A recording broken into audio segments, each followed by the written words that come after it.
termasuk tidak setuju kalau anak-anak saya biasakan menabung, kalau saya pribadi.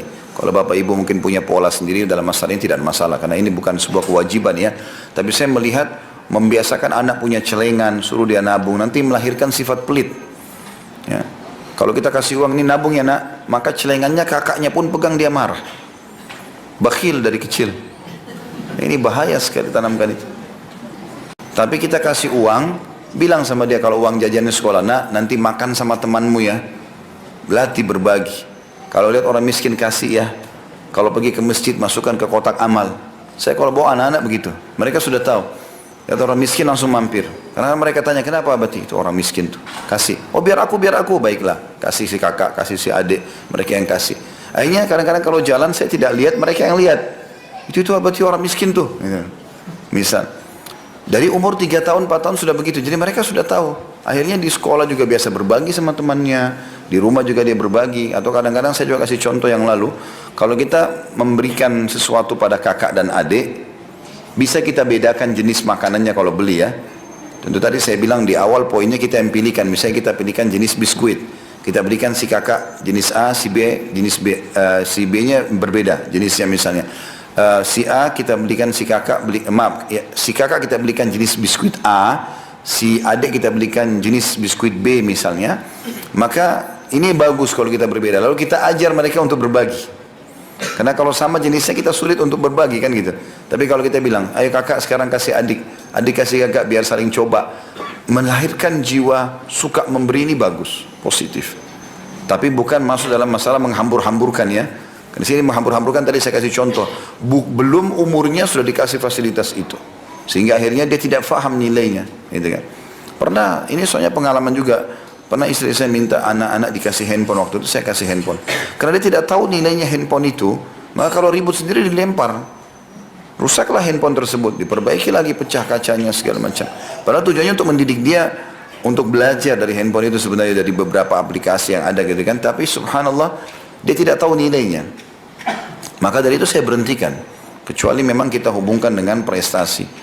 Dan akhirnya alhamdulillah istri saya pun terapkan anak-anak, kalau masa ujian tidak boleh pegang handphone. Handphone cuma boleh hari Sabtu dan Ahad kalau libur. Itu pun diawasi tontonannya apa misalnya. Maka kita tetap masuk dalam poin pengawasan, karena kita sedang bicara masalah pendidikan anak.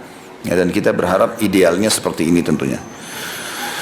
Kemudian juga yang keempat, terlalu murah hati kepada anak dan memberi segala sesuatu yang diminta ketika dia menangis di depan bapaknya. Saya sudah jelaskan kenapa di sini disebutkan bapak. Karena bapak jarang sama anak, dia sering keluar. Ibu biasanya lebih pelit kepada anak, karena ibu lebih banyak waktunya. Mungkin ibu tadi sudah kasih dia makan, kasih dia minum gitu kan. Kalau dia minta lagi, sudah nak, misalnya ibunya batasi, wajar itu. Tapi ayah, dia selama 8 jam kerja di luar, 10 jam, dia nggak ketemu anaknya. Begitu ketemu anaknya, apa saja anaknya minta dikasih. Ya. Makanya biasa kalau lari ke ibunya, ibunya nggak mau kasih, lari ke ayah. Ayahnya akhirnya kasih. Apalagi ke nenek sama kakeknya, ini lebih luar biasa lagi. Nenek sama kakek ini alamnya berbeda, karena dia lebih sayang cucu daripada anak. Biar dilarang, tidak boleh makan coklat ya, dia siapin coklat banyak. Jadi kalau libur mau nginep di mana? Rumah nenek. Rumah nenek enak, bisa makan sembarangan. Ya. Nah, ini harusnya difahami, murah hati bagus, kita loyal, kasih apa yang dia mau, gitu kan. Tetapi jangan sampai berlebihan. Berlebihan dalam berkata mirip dengan contoh yang tadi ya, kasih fasilitas, handphone, mobil, motor, segala macam. Nah, padahal sebenarnya itu tidak benar. Ya, itu tidak dengan diikuti dengan pendidikan. Maka ini berbahaya di sini. Kemudian yang kelima, ini aplikasinya memberikan mobil sementara anak masih di bawah atau usia sangat muda.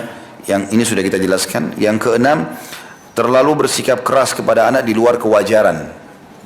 Jadi ada orang subhanallah nggak pernah cium anaknya, nggak pernah pangku anaknya, nggak pernah bercanda sama anak. Ini terjadi pada seorang sahabat Badui. Dalam hadis Bukhari, pernah datang ke masjid Nabi SAW. Kemudian lewatlah Hasan dan Husain, cucu Nabi SAW. Begitu lewat, maka Nabi SAW pelukin, diciumin. Heran dia. Lalu dia mengatakan, apakah kalian mencium anak-anak kalian? Saya memiliki 10 anak, belum pernah saya cium seumur hidup saya. Kata Nabi SAW, saya tidak melihat.